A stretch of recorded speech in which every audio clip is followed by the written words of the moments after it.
Welcome to the Fantasy NASCAR podcast. I am Race for the Prize. Let's flip the page on Las Vegas, move on to Phoenix, get an early look, get ahead on our research so our weekend runs smoothly. But before we get there, remember racefortheprize.com.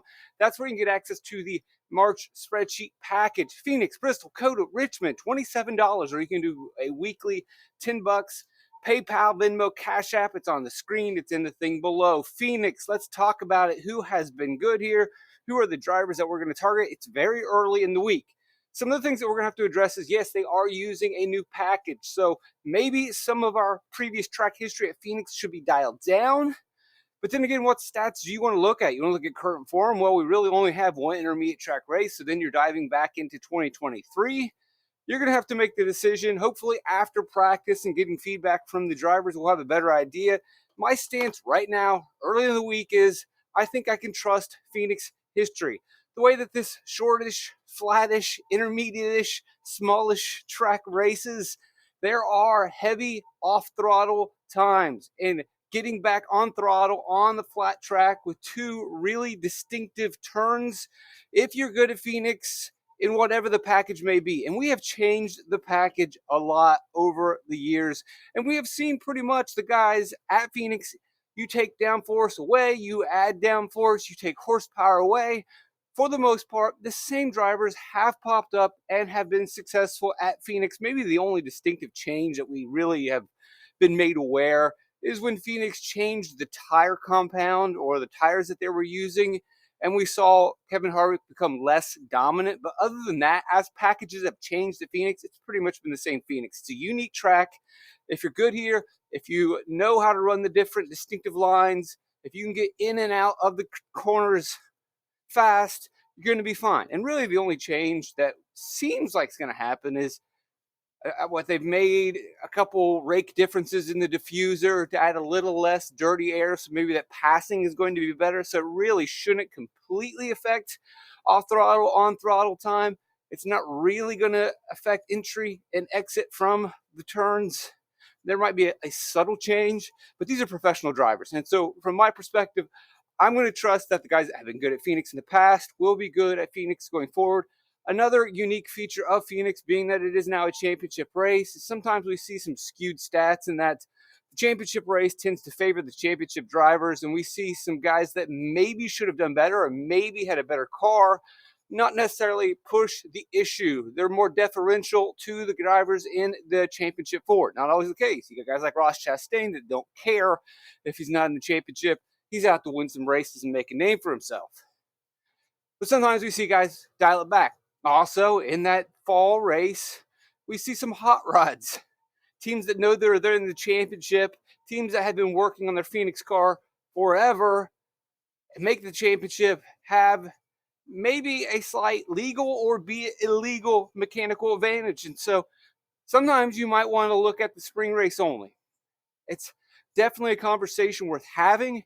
I'm going to look at them all, but I would not fault you if you decide, man, I don't really want to weigh heavily some of the fall championship races because it's just not a balanced race. It's not a true picture of the drivers.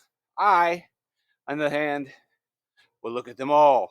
We'll start simply with finishing position and hog points or dominator points, whatever you want to call them. We're talking about fast laps, laps led, the drivers that you need in your lineup. And then we'll close out or maybe shift early to looking at top 5, top 10, top 15 laps, top 20 laps.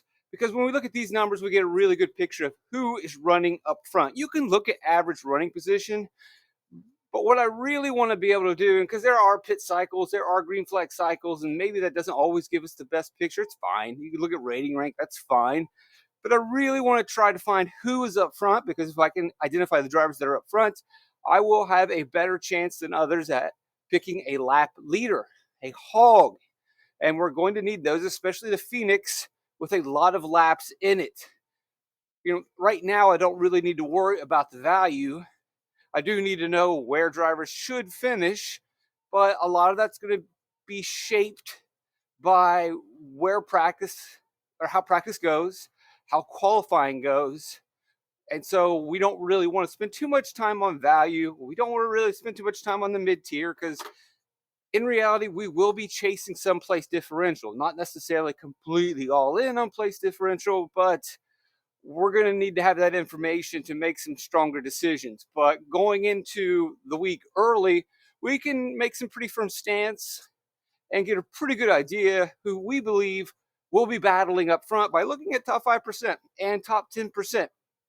Finishing position will always tell you that story, but we'll get to that in a second. So we'll look at finishing position, though, just to try to narrow down some names of drivers that we like moving forward. And we will just start with the most recent race. That's how we'll sort this out.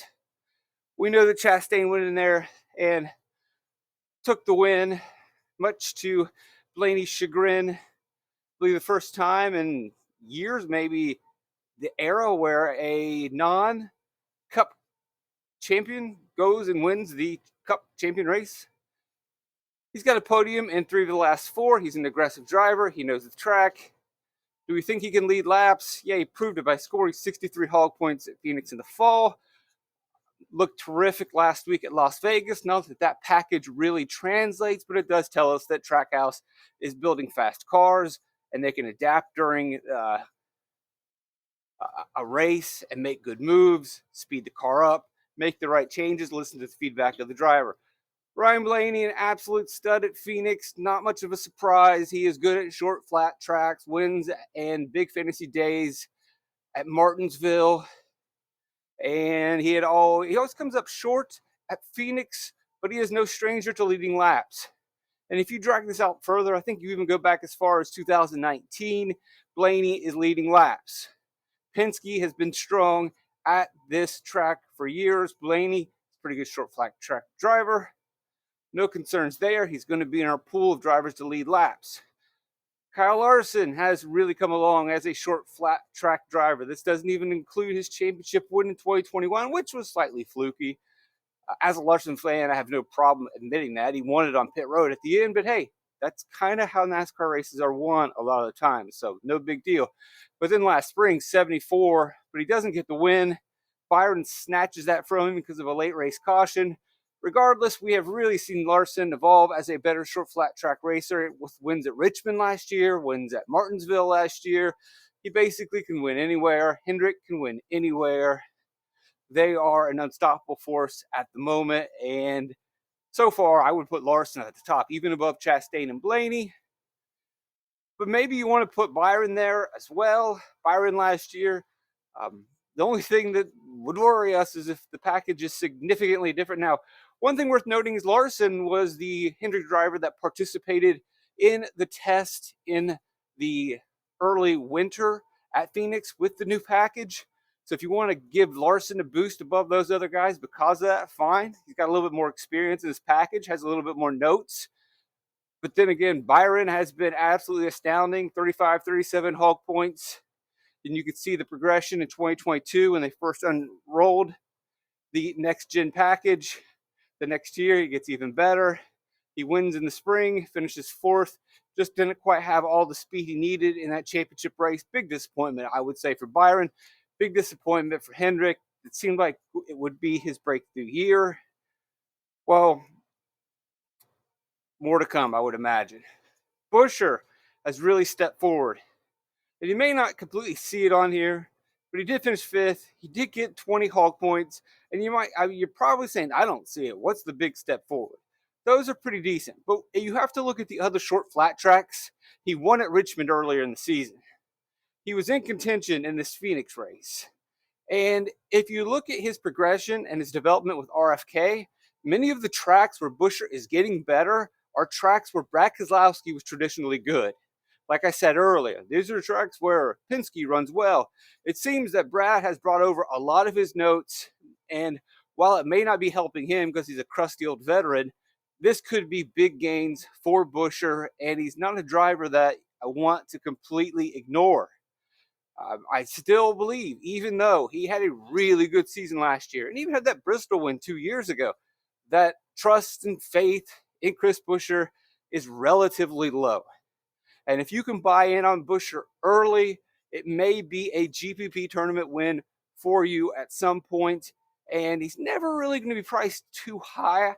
And that means in a race with a lot of laps, he could cycle forward and be a part of the optimal lineup. I want to see last fall, was he in the optimal lineup? And he was. And that's the point I'm trying to make is, all right, I don't believe Buescher's elite. He doesn't have to be elite at 8,100. If he gets a top 5 and he leads a significant amount of laps, because there are a lot of laps in a race, then he's going to get enough points. You throw in a couple place differential, you throw in 20 hog points, a top 5 finish at 8,100, you betcha he's going to make it into the optimal lineup. And that is something that we'll have to look at. He'll probably be a little more expensive than 8,100 going into this race, but there will be weeks where I believe that his salary is going to be slightly suppressed. And you're going to want to consider him, especially when he got a lot of laps. I know we're like, how many hogs do we need? 1, 2, 3. That might not be the right question. Yeah, you might need 2 that absolutely control the race. But then you're going to need a top finisher who also runs some fast laps and leads some laps and cycles to the lead during a given portion of the race. Obviously Buescher is my least favorite of all of these, but you factor in price because he's going to be significantly marked down compared to the other drivers, and he's right there with them. Obviously, I'm jamming in Larson and Byron first, but Buescher is someone I'm going to think about. Buescher's not going to, although he did really crush the scoreboard in Richmond, I don't expect that to happen. Truex has been good. Great short track driver, right? Great short track everywhere. And so you don't want to dismiss him out of hand. It's just the thing is that Hendrick has been great. Truex and Hamlin look good and recovered pretty well at times at Las Vegas, but good's not going to cut it when William Byron, although William Byron had a bad day, but when the other drivers are just excellent. Well, you don't have to worry about Kevin Harvick anymore. Now, maybe it's a possibility that Josh Berry gets some of these notes, but as mentioned by Chase Briscoe earlier this week, he was talking about how his team is pretty much the only SHR team that is the same team. 41 is still kind of consistent with Preece. Gregson's got a lot of new guys, and we just think often of Gregson and his crew chief, which I'm blanking at the moment. Is it Lambert again? Maybe, possibly, I think so. But there are so many different engineers and people working in that garage, and to bring in a bunch of new guys, and apparently the Childress Berry number 4 operation is just a whole new crew. When Harvick retired, a lot of guys jumped ship, went to other teams, and actually that had been happening for seasons. People were leaving the 4-car and going elsewhere, working with other organizations, even leaving NASCAR entirely, and you could see that in Harvick's performance. And so to just simply say, well, it's Rodney Childers and they're going to be fine. Well, it doesn't look that way. And it could be a long struggle for Berry. So just because Harvick was good at Phoenix, I don't think you can just superimpose that onto the current 4-car. Hamlin's been good. Maybe his results, by not being in championship races at times, have suppressed what he has done. He is a driver where in the championship you really don't expect him to go out and be some sort of maniac.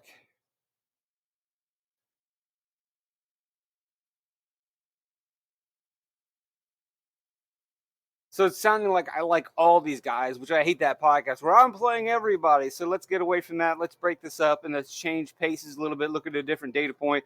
But before that, just to show a little bit of conviction, it's Kyle Larson, it's William Byron, it's Ryan Blaney.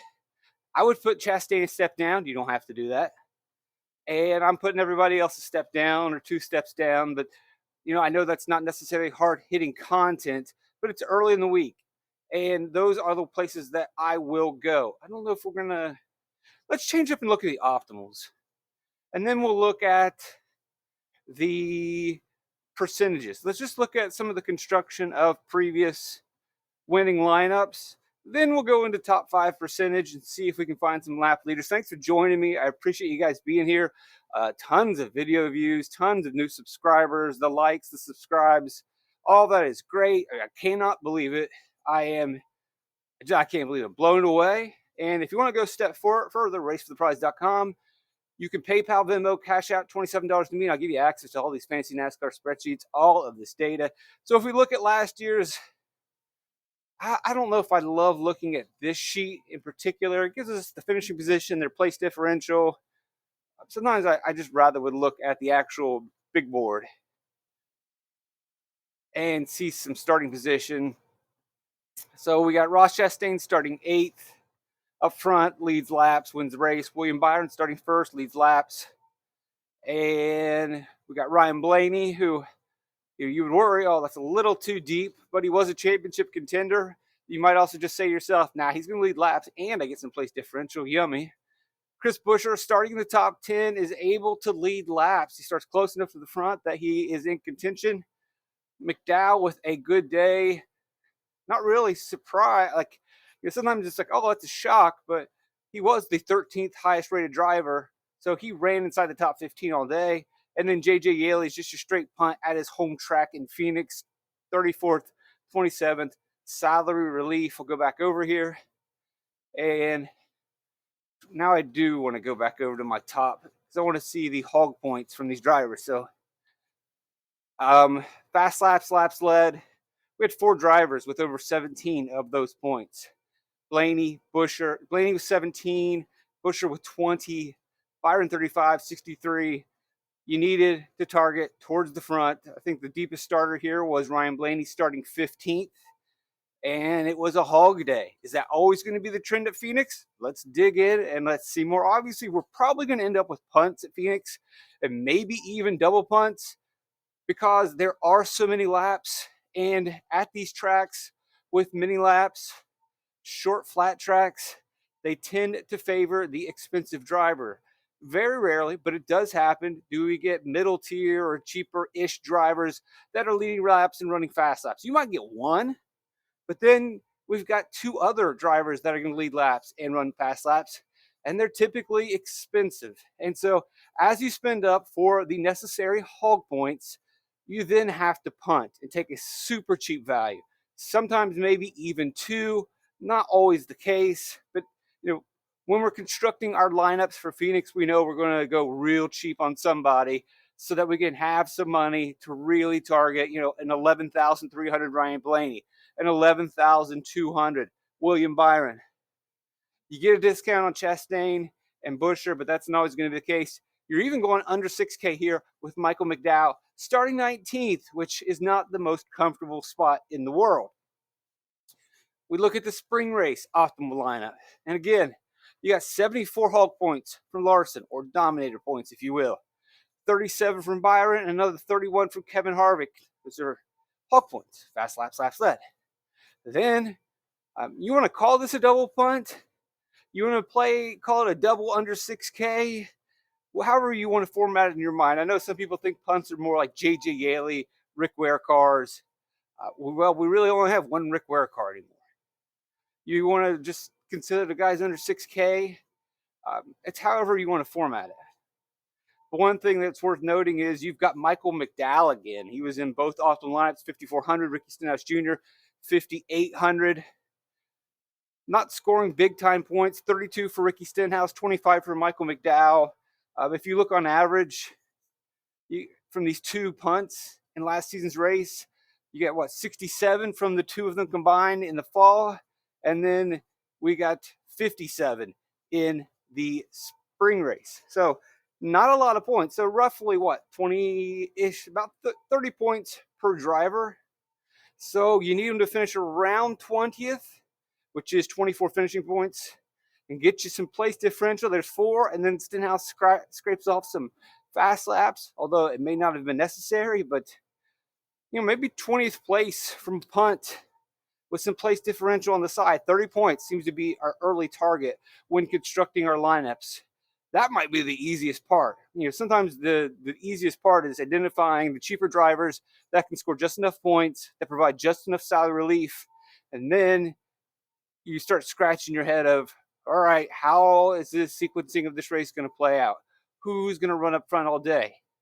And maybe you start with, are they starting up front? Then they're more likely to run up front. And then we can look at the 5% lap data over the last 4 seasons and see, well, who has been doing that?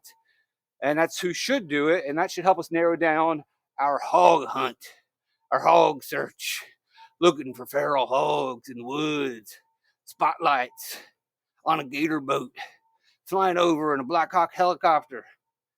You know they do that. Pretty wild stuff when they're hunting hogs. Kyle Larson, Byron Harvick, and then Chase Briscoe, 17 place differential points. Not too much of a surprise there with Briscoe. As the package shifted over in 2022 with the next gen car and they took away all the power, Briscoe was one of the first drivers to identify that shifting is going to give you a little bit more giddy up, and he has been pretty strong. Had that win at Phoenix in 2022. Decent race here in the spring. He used to be terrible. This was his worst track in the Xfinity series. But the shift to a much down-powered machine, Xfinity, you have a lot more horsepower, and he didn't run very well. You take the horsepower away, you dial it down a little bit, make it a little bit more of a kiddie track, and old Briscoe's got to figure it out. Now, we don't want to be dismissive of Briscoe, but it is what it is. All right, let's go back over there, though, and look at the optimal, just to check these starting positions real quick and see our lap leaders. Larson started first in the spring race of 23, finishes fourth. Byron starts third. They lead a bunch of laps. So right now, key takeaway is the closer to the front you start at Phoenix, the more likely you are to lead laps. And then even Harvick, that's that Blaney spot. Blaney didn't lead a bunch of laps, but he did accrue fast laps, did finish up front, starting 15th. Here's Harvick starting 15th. So not saying draw the line in the sand at line 15, but you got to be kind of close to the front. And then Briscoe 24-7. At 8,400, not really a slam dunk play, not completely off the wall. Stenhouse 23rd to 19, as I mentioned, you finish around that 20th position place. Michael McDowell 7th, 13th, actually loses place differential, but I imagine he got some hog points in there that made him somehow, well, that and the fact that there probably just wasn't any value, loses 6th place differential points. But he squeezes in just because no one else scores. No one else works. Everyone else is just slightly too expensive, and you got to pay up for Kyle Larson. You got to pay up for William Byron and Kevin Harvick, and even Chase Briscoe doesn't come at much of a discount. I'm really surprised to see that. But I'm not. Sometimes salaries are pretty tough to navigate, and the value is just not the greatest value. Yeah. Let's look back at some more optimal lineups. Again, we're probably going to, this time we're not double punting, but we are taking 3 drivers on the lower end. We got Corey LaJoy at 5,300, so there's your one punt or your one driver under 6K. It's your 25 finishing position points, 9 place differential, so he's finishing just right inside the top 20. And he started right inside the top 20. What was that, a 29 to 18 or something along those lines? We can pop it up over here. And which, it's not a stretch to see Corey LaJoy squeeze into a top 20 every once in a while. 27th to 18th. Not a bad play. You really wouldn't be too scared of going 27-18 on him. AJ at 7,700. We know that AJ has been pretty strong at Phoenix over the years. Not great, but one of his better tracks. 16th to 12th, 7,700. Really not that appealing, to be quite honest. Eric Jones starting 30th, going to 14th. This was the fall of 2022, and Legacy Motorsports had really made some big gains. Dave Ellens and Eric Jones are working together, were really strong, and so not completely off the wall, especially at 6,800. Not a bad day. 6.6x return, and this is a championship race, so we have championship drivers really sucking up all the fantasy points. And you got Logano with 65 hog, Blaney with 53, and then Chastain crashes the party. Doesn't get a lot of hog points. He does get 7. And down here, don't underrate Allmendinger getting 8 hog points. That's how he squeezes in to this optimal lineup. You would have to look at and see pit cycling and see what worked or how that happened. But we have seen that on occasion where a driver that you wouldn't expect to run fast laps gets on a different cycle, gets a lucky dog, so they get a decent finish, and then they have these hog points in their back pocket just because of the cycling of the race. That is what happened with AJ. Impossible to predict how that can happen or who that would help. And so if you were on Allmendinger that day, congratulations, you hit the lottery a little bit, but that can happen. Now, a guy like Ross Chastain to get 7 hog points is not too much of a surprise. Fast cars will run fast laps on occasion. There's a lot of laps, depending on traffic, depending on strategy and who's pushing and who's not. You can see an aggressive driver scrape off a fast lap here and there on a run, and those add up by the end of the race, along with this 22 place differential. Another good day for Ross Chastain.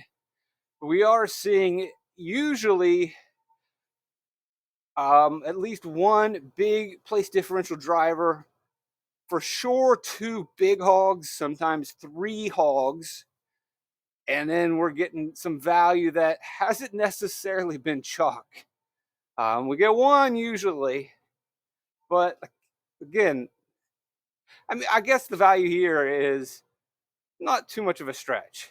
It's just the AJ Allmendinger play is a little off the wall. Over here, Stenhouse and McDowell, again, yeah, the McDowell was starting towards the front, and he loses 6 place differential and still works. So that's a head scratcher, and that's a worry. Over here, again, you got McDowell in a better spot, but you would have to think, like, look, he lost spots in the last race, but you'd say, well, he's starting deeper. He still finished inside the top 20, so now maybe he's a lot safer because he is starting closer to 20th. Not the most comfortable spot, and then the Yaley is just spray, throw him in your damn lineup. And then we go back to 22 spring. You got 1, 2, 3 hogs. You get a deeply discounted Chase Briscoe. This is the next gen 7 package. This is where he was having his breakthrough. So this one, price-wise, is not going to give us a really good idea because it's a rare example of NASCAR just not knowing, or DraftKings not being prepared for, no one was prepared, to be honest, for the shifting and how it could affect the race. So you get a cheap Briscoe, and that opens up your lineup. It's easy to get Blaney in. It's easy to get Chase Elliott in, who also is a hog. And you have enough money still to get Ross Chastain again with a bunch of place differential. It'll be interesting to see if Chastain suffers in qualifying again. We know that he wasn't very good in qualifying at Las Vegas last week. Buescher, with Brad Keselowski's RFK team, starting to make improvements there. And then, Elliott's, or Chastain's Trackhouse teammate coming through with a big play. Let's look at the percentages. So there's ultimately my biggest takeaway is I will definitely have at least 1 6K driver, maybe 2 under 6K drivers. 3 hogs is probably what I would like, but we'll have to see where place differential shakes out if I want to kind of blend that with a pick or 2. And I will likely have someone who I think is going to get 15 place differential points, get up close to the top 5, and not completely break my bank. That's where I'm sort of looking at right there.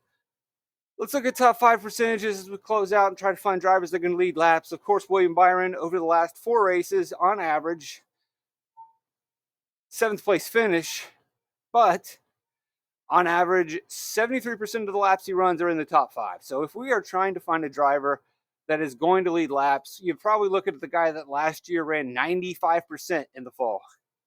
In the spring race, 99% of his laps were inside the top 5. That seems like a good indicator that he will lead laps and run fast laps. Pretty strong numbers. Number 2 is Kyle Larson. Finishes aren't great, a 13th, but 64% of the laps over the last 4 Phoenix races. So we're talking about almost over 1,000 laps. Is that right? Over 1,000 laps. Pretty good sample size. He's in the top 5. He's going to be a driver that we want to target. Last year, 68 in the fall, 100% in the spring race, 54 in the fall of 22, 32 with a bad finish in the spring first run, that next-gen car. Ryan Blaney, his finishes have been great. 3rd over the last 4 races. Average finish of 3rd, which is the best on the board by far. No one's close to that. But his hog domination, or dominator points, haven't quite been that of Byron and Larson. Not too far off, 58% over those 4 races. 47% last fall, just 10% in the spring, but he wasn't very far back. So that number's low here, 5% of his laps in spring, but 98% were in the top 10. He was right there. He was not very far off. Again, you look at the fall race, 47% inside the top 5, but 84% in the top 10. He was right there. He's been very close. Obviously, he's getting these solid finishes because he's right there. He may not be leading a bunch of laps. Now you go back to 2022, much higher, 84%, 91%. That's why they're my top 3 drivers that I'm looking at. Briscoe has a pretty good number, but I'm not really going to buy in on this. A lot of that was that 2022 where he was just one step ahead of the curve when he understood the shifting situation at Phoenix in the new next-gen car. 23, the field caught up with him. He didn't, look, average finished 24th, finished 7th, and he fell much further back. He still had a little bit of an advantage in the 23 spring race. This just a bad day, but you can see the field has clearly over 2 seasons caught up. They know what they're doing. Ross Chastain, you got to like Chastain, 87% last fall. A little bit lower there. His numbers aren't going to be great because he hasn't been starting in the best spots. And so Larson, Blaney, Byron, more likely to be hogs, unless Chastain gets the starting position thing figured out. And then we've got Elliott next on our board with 31%, top 5 percentage in the conversation, but kind of on the outside. Same thing with Martin Truex Jr. These are good short track drivers. This could be a week where Logano comes back to life. We know that Logano's 2023 season was a bit of a struggle, and I have my concerns with the intermediate package at Penske and their program, or at least outside of Blaney. Another issue that we have is that the Fords have these new bodies, but there's a lot of changes with this new car at the short tracks, with the new short track program, that maybe Ford and Toyota will not suffer much. So I will have my eye on Logano. Clearly, as I said last week during the show, the Cindric and Logano setups tended to seem to be pretty trimmed out and favoring short run speed, and they wouldn't last long and they would struggle in dirty air, and that was the case. I wouldn't say that was a setup miss. I would just say that that's the direction that they went, and it didn't work out. And you say their hand was probably forced because Larson's car was so fast, and everyone knew that Hendrick would be really good. If you are Penske and you are heading into the week, and you don't think that you have a car that can compete with them like Ryan Blaney does, then Logano has to say, well, how do we win this race? Maybe we trim out, maybe we play for a short run and we're able to steal one. But you don't really try to go toe-to-toe or head-to-head, say, no, we're going to beat Kyle Larson on a long run at Las Vegas. Ain't going to happen. So you got to kind of maybe that's what they did. Maybe I'm thinking about it too much. But going into Phoenix, I don't think they're going to have to make those kind of decisions. They'll be much closer. It's a good track for him. We could see him come back to life. It wasn't that long ago in the next-gen car that he led 98%, or was in the top 5 for 98% and won the championship. Bell had that disappointing day where his tire failure caused him to not win the championship. Really strong here in the spring of 2023. Pretty good the years before that. We've really seen him come alive. We know short flat tracks suit him. He has won here in the Xfinity Series. Again, it was a tire failure in the championship race that cost him what probably could have been his championship. He's lower on the board, but he is definitely someone I want to consider. Tyler Reddick, although I don't know if he's a guy that's really going to lead a bunch, he has shown from time to time, not consistently, a lot of speed at this track. He's willing to do things and run lines that other people are not going to run. Now, one of the questions that we're going to have to consider is, what's Phoenix going to do with the lanes and PJ1? And are they going to put the resin? And would they dare do that with the new short track package? And how will that affect the racing? We won't know.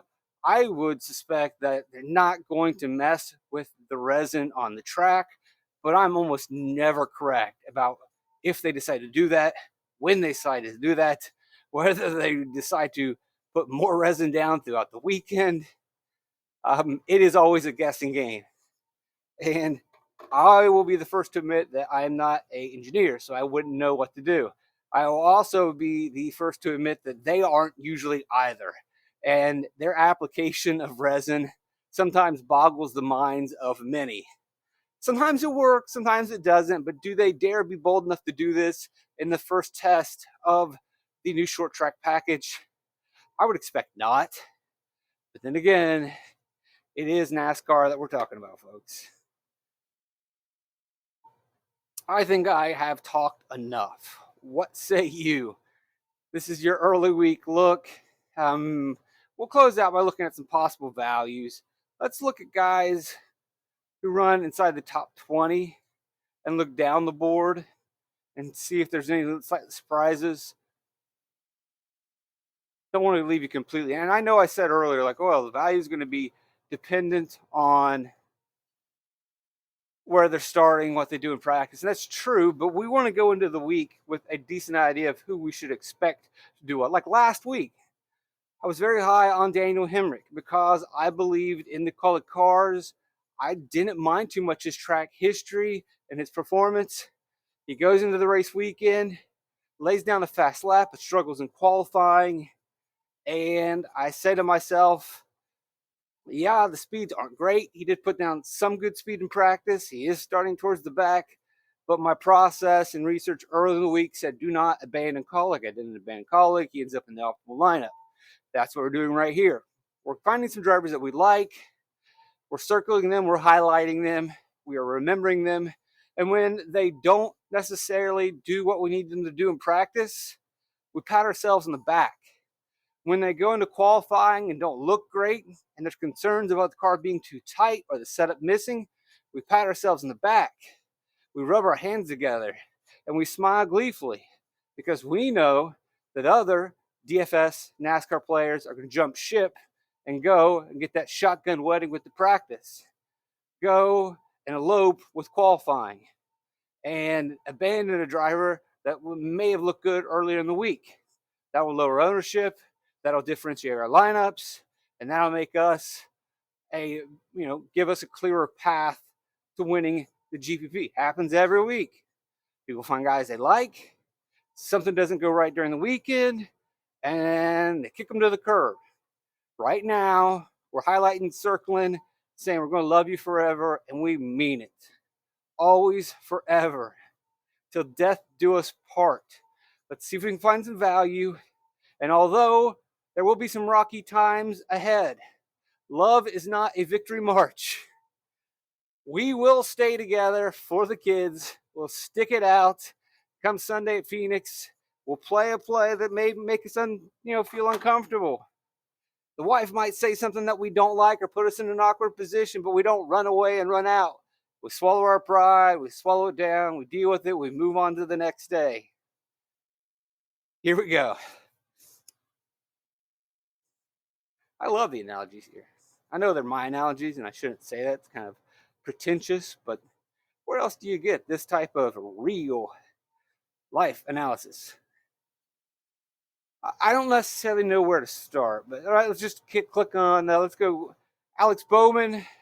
It's not going to be a great discount, but 85% of his laps over the last 4 have been in the top 20, so he is on the right side of the top 20. Had that breakout race years ago. It was that 2014 subbing for Junior when he had a concussion. Doesn't quite win the race. I believe Kenseth ends up winning that race, but Bowman looked really good in the 88. Man, dating ourselves here. That was a DFS NASCAR contest too, by the way. Briscoe's been pretty strong in terms of top 20 and even running further to the front, but I don't know. Look, if we get the Las Vegas discount that we had last week for SHR, then yes, by all means, shift Briscoe. And I know I said the field has caught up with him, but they have caught up with him. He is up with the front. And if we get a cheap Stewart-Haas pricing, great. We probably won't. DraftKings is going to look at the track history. Reddick's not going to be a value discount. Josh Berry, 74%. This is a bit skewed because he was in some pretty elite equipment, subbing for Chase Elliott, 74% of his laps inside the top 20. And if I'm not mistaken, this is the race where he gets bailed out by a wave round. Might not be completely certain on that. But small sample size, I mean, it's not too small. A full race is a lot of laps, but the size, it's not necessarily the sample size, it's the sample. It's with really good equipment. I don't think he has that equipment. When to rule him out, we talked about Barely earlier. Eric Jones, 71% of his laps, and this is all Legacy Motor Club data, running on the right side of the top 20. Worth considering. Maybe we get him below 7K. If we get him under 65K, definitely something to think about. Daniel Hemrick, 70%. Call cars looked fine. If we get him under 6K again, then yes, he definitely is going to be a value play. The call cars, I don't really believe that going from Haley to Hemrick or Allmendinger to Hemrick is that much of a downgrade. AJ Allmendinger really whooped up in the Cup Series or the Xfinity Series. Haley was decent in the Xfinity Series, but neither were really dominant forces in the Cup Series. Well, they were never really great Cup drivers. Hemrick isn't either, but I mean, if we were really being honest with ourselves, it's just a degree of difference between Hemrick and Allmendinger and Haley. Do you really believe that Haley and Allmendinger are that much better? You can't possibly believe that. And I know we beat up Hemrick of, oh, well, he hasn't deserved all these rides, and he's only won one race. And that's true, and there are plenty of reasons to disparage him. He's not a terrible race car driver. You got to kind of dial back the bias, myself included, that dial back the bias and just say, does he have enough talent? Is the car fast enough? The answer is yes. Do you like him? Who cares? Does he deserve his ride? Who cares? You have to be able to table that and not worry about that and say, well, I can't play the guy because he's gotten stuff that other people shouldn't have. Are you serious? You know how stupid you sound right now? You can't play Xfinity DFS then. It's all silver spoons. I can't play him because he didn't deserve it. He wasn't turning wrenches in his daddy's body shop. I shouldn't say that like in that voice. I guess that makes it sound facetiously like people that have an accent, although I have an accent myself. So it's pretty stupid of me. But he wasn't turning wrenches in his daddy's body shop, and so he doesn't deserve to grind out and get these. Come on. That's just not the world we live in anymore. That's not the racing that we do anymore. That's not NASCAR anymore. It does exist. Go watch some Winged Sprint Cups. Watch some World of Outlaws. Go watch High Limit Racing. There's plenty of dirt racing where these guys are spending fortunes and spending their lives in their shed, in their warehouse, working on cars all day, flying all over God's green earth, living their life covered in dirt. If you want that, there it is. But the idea of them going from that and then walking all the way up through the system like it's Junior Johnson or Jeff Bridges in the Great American Hero movie, we're not going to get that, okay? See, Ty Gibbs, these guys are not very cheap. Hostifer, 63%. That's interesting. Looked pretty decent yesterday. Austin Dillon, 57%. Would like for that to be higher, to be quite honest. Although they did salvage a really good day in the fall. And Kyle Busch, also worth noting, had a pretty good race in the fall, but didn't because of a speeding on pit road. And then he later got into a wreck. And just everything really went wrong for Kyle Busch, whereas pretty much everything went right for Austin Dillon. But they also made the car faster throughout the race. And long story short, RCR had pretty good cars last fall. Keselowski's number is a little bit lower than one would expect, but the days are struggles now. McDowell, I would like to see that number be higher, but at the very least, so overall 39% for McDowell in the top 20. But he did run 75% in the fall and 78% inside the top 20 in the spring. So definitely a good step forward. Cindric, no bueno. AJ, no bueno. And maybe that does hurt Hemrick a little bit if Colleague didn't quite have the cars that we need. Harrison Burton, not really a surprise there. Todd Gilliland, not really a surprise there. These guys are 25th place drivers. AJ right here with 65% inside the top 25 is about 20 to 25th place. Austin Cindric, that's really disappointing. It's typically a 20 to 25th place driver. It's very disappointing. That's a Penske car. There's really no excuse. And we have seen him run really well in the Xfinity series. So real disappointment there. Stenhouse just kind of squeaking into the top 25. That hurts. He was much better, though, in the fall. A little bit better here in the spring. And then some bad ones when they first unleashed the next-gen car. That'll do it. Thanks for joining me. RaceForThePrize.com. Venmo, PayPal, Cash App, links below. Like, subscribe, share. Smash those buttons. Blessed to have you guys around. Love you guys. Triple Light's fantastic.